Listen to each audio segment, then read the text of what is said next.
Capital в этом году, в 2015, взяла себе 3 больших направления, о которых я вам немножко расскажу. Эти направления мы в первый квартал уже откроем.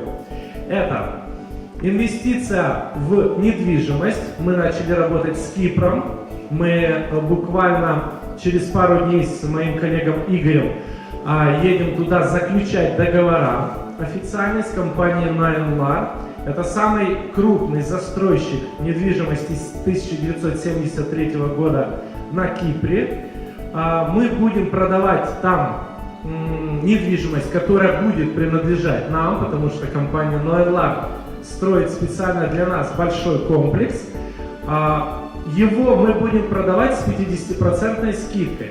Почему? Потому что благодаря Helix.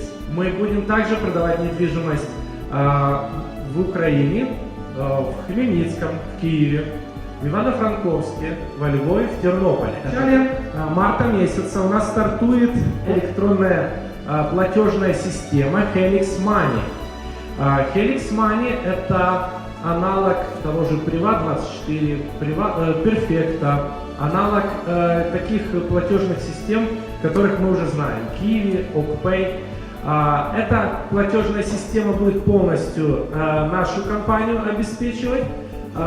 Мы сможем сократить расходы на ввод и вывод своих средств.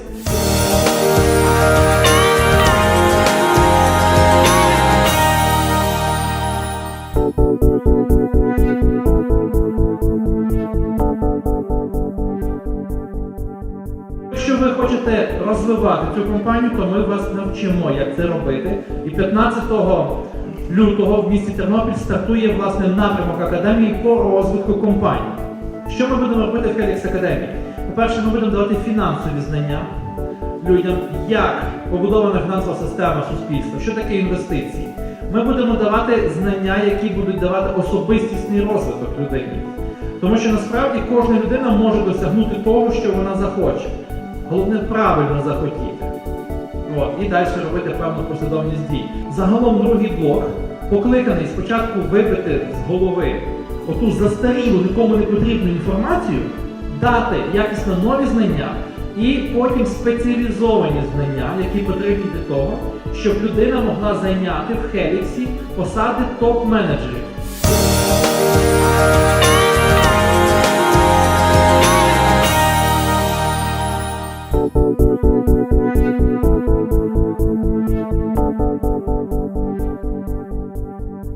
Компанія своїм особливим підходом до кожного інвестора показує свою лояльність до нього і не тільки, а завдяки тому, що має свою партнерську програму, допомагає кожному міняти рівень свого життя, абсолютно нову ментальність. І те, що сьогодні реально пропонує компанія Helix Capital Investment, це не лише зберегти ваші гроші, а їх приумножити. Не того, що компанія Helix Capital є благодійним фондом. Абсолютно ні. Вона є інвестиційною компанією і вже на своєму досвіді під час цього часу показала, що її інвестиції не те, що вдалі, а які приносять прибутки тисячам партнерів. Спосіб життя дуже багатьох людей, ще більше багатьох людей буде змінено. Абсолютно новий вимір. Абсолютно новий вимір. І це справді надасть можливість компанії Helix Capital.